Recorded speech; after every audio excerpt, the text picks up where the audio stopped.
നീ വീഡിയോ എടുക്കണോ light അടിക്കണോ? D video എടുക്കേണ്ടത് നീ എൻ്റെ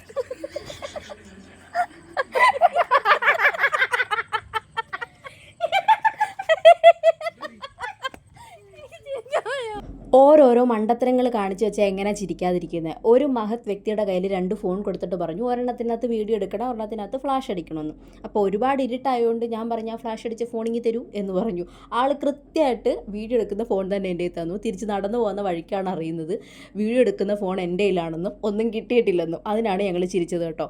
അപ്പം നമ്മൾ ഇന്നൊരു പുൽക്കൂട് ഉണ്ടാക്കാൻ പോവാണ്. ക്രിസ്മസ് ഒക്കെ കഴിയാറായി എന്നറിയാം, എങ്കിലും ഇതോടെ കിടക്കട്ടെ. എഡിറ്റ് ചെയ്യാൻ ഞാൻ കുറച്ച് വൈകിപ്പോയി. സൂര്യചേച്ചി ഉണ്ടായിരുന്നു, കുട്ടി ഉണ്ടായിരുന്നു, പിന്നെ കുറച്ച് കഴിഞ്ഞപ്പോൾ തുമ്പി ജോയിൻ ചെയ്തു, പിന്നെ കിച്ചുമ്മ ഉണ്ടായിരുന്നു.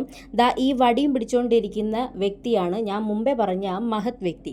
പിന്നെ നമ്മൾ ഈ ക്രിസ്മസ് കൂടിൻ്റെ ബേസ് മാത്രം ഉണ്ടാക്കുന്നുള്ളൂ കേട്ടോ, കാരണം നമ്മുടെ ഇതിലിപ്പോൾ കച്ചിയില്ല. പിന്നെ തുമ്പിയുടെ വീടിൻ്റെ ടെറസിൻ്റെ മുകളിൽ ഇരുന്നിട്ടാണ് നമ്മളിത് സെറ്റ് ചെയ്യുന്നത്. കാരണം തുമ്പിയുടെ അച്ഛൻ്റെ, അതായത് എൻ്റെ ചേട്ടൻ്റെ ഒരു പണിപ്പുര അവിടെ ഉണ്ട്. നമുക്ക് ആവശ്യമുള്ള സാധനങ്ങളെല്ലാം അവിടെ ഉണ്ട്. അതുകൊണ്ട് മേളിൽ ഇരുന്ന് ചെയ്യുന്നതായിരിക്കും സൗകര്യം. അപ്പോൾ നമ്മൾ കമ്പുകൾ മാത്രം കെട്ടിയിട്ടുള്ള ആ പരിപാടികൾ മാത്രമേ ചെയ്തിട്ടുള്ളൂ. പിന്നെ നമ്മൾ നേരെ താഴെ പോരുന്നത് കാരണം നമുക്കിനി ട്രീ കൂടി സെറ്റ് ചെയ്യണം. ട്രീ മുഴുവനായും സെറ്റ് ചെയ്തത് ഞാനാണ്. ട്രീയിൽ എൻ്റെ കഴിവുകളാണ് നിങ്ങൾ കാണാൻ പോകുന്നത്. വേറെ ആരുടെയും സഹായം എനിക്കില്ല. അതുകൊണ്ട് ട്രീക്ക് നിങ്ങൾ പ്രത്യേകമായി മാർക്ക് ഇടണം കേട്ടോ. കണ്ടില്ലേ, ഞാൻ ഒറ്റയ്ക്ക് നിന്നാണ് ഇതെല്ലാം ചെയ്തത്. എൻ്റെ എല്ലാ കഴിവുകളും ഞാൻ അതിൽ പ്രയോഗിച്ചിട്ടുണ്ട്. ഇതിന് നിങ്ങൾ മാർക്ക്, നിങ്ങളിത് എങ്ങനെയുണ്ട്, ട്രീ എങ്ങനെയുണ്ടെന്ന് പറയണം. ഓക്കെ, ട്രീയും കൂടെ സെറ്റ് ചെയ്ത് കഴിഞ്ഞപ്പോഴത്തേനും നമുക്ക് വിശപ്പിൻ്റെ വിളി വന്നു. അങ്ങനെ കുട്ടിയും സൂര്യചേച്ചിയും കൂടെ പുറത്ത് പോയിട്ട് പൊറോട്ടയും ദോശയും ഒക്കെ വാങ്ങിച്ചുകൊണ്ട് വന്നു. നമ്മൾ അതൊക്കെ കഴിച്ചിട്ട് കയറി കിടന്നുറങ്ങി. പിറ്റേ ദിവസം വൈകിട്ടാണ് നമ്മൾ കച്ചി വാങ്ങിക്കുന്നത്. പിന്നെ ഈ കച്ചി വെക്കാൻ ഒരുപാട് സമയം എടുത്തു കേട്ടോ. എനിക്ക് തോന്നുന്നു പുൽക്കൂട് ഉണ്ടാക്കുമ്പോൾ ഏറ്റവും കൂടുതൽ നമ്മൾ സമയം എടുക്കുന്നത് ഈ കച്ചി വെക്കാൻ തന്നെ ആയിരിക്കും. അങ്ങോട്ട് സെറ്റായിട്ട് ഇരിക്കുന്നുണ്ടായിരുന്നില്ല. പിന്നെ കുട്ടി ഒരു ഐഡിയ പറഞ്ഞു, ഇത് കട്ട് ചെയ്ത് വെച്ച് കഴിഞ്ഞാൽ ഇരിക്കും, പിന്നെ നൂലിട്ട് ഇങ്ങനെ ചുറ്റിയൊക്കെ ചെയ്യാമെന്ന് പറഞ്ഞു. അങ്ങനെയാണ് നമ്മളത് സെറ്റ് ചെയ്ത്.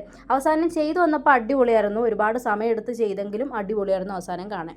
അങ്ങനെ പിന്നെ ക്രിസ്മസ് ട്രീയും പുൽക്കൂടും ഒക്കെ സെറ്റായിട്ട് നമ്മൾ വീടിൻ്റെ ഫ്രണ്ട് വശത്ത് സൈഡിലായിട്ട് തന്നെ വെച്ചിട്ടുണ്ട്. കൂടെ നമ്മളെ സ്റ്റാറും കൂടി നമ്മൾ തൂക്കി. പിന്നെ ഈ പുൽക്കൂടിൻ്റെ പ്രത്യേകത എന്തോന്ന് ചോദിച്ചു കഴിഞ്ഞാൽ, ഇതിനകത്ത് വെക്കാൻ വേണ്ടി ഉണ്ണി യേശുവും മറ്റ് സാധനങ്ങളൊന്നും നമ്മുടെ കയ്യിലില്ല. ഉണ്ടായിരുന്നു, പണ്ട് ചാച്ച ഞാനും കുട്ടിയും കുഞ്ഞായിരുന്ന സമയത്ത് ഒരെണ്ണം വാങ്ങിച്ചിട്ടുണ്ടായിരുന്നു, ഒരു സെറ്റ് വാങ്ങിച്ചിട്ടുണ്ടായിരുന്നു. പക്ഷെ അത് പൊട്ടിപ്പോയി. പക്ഷെ അതൊന്നും ഇല്ലെങ്കിലും കുഴപ്പമില്ല. നമ്മുടെ ഫൈനൽ ലുക്ക് ഇതാ ലൈറ്റോട് ഇട്ട് കഴിഞ്ഞപ്പോൾ നമ്മൾ അടിപൊളിയാക്കിയിട്ടുണ്ട്. പിന്നെ സൂര്യചേച്ചിയുടെ ഒരു ആഗ്രഹമായിരുന്നു നമുക്ക് ഇന്നെല്ലാം ഈ പ്രാവശ്യം എല്ലാം സെറ്റ് ചെയ്യണമെന്നുള്ളത്.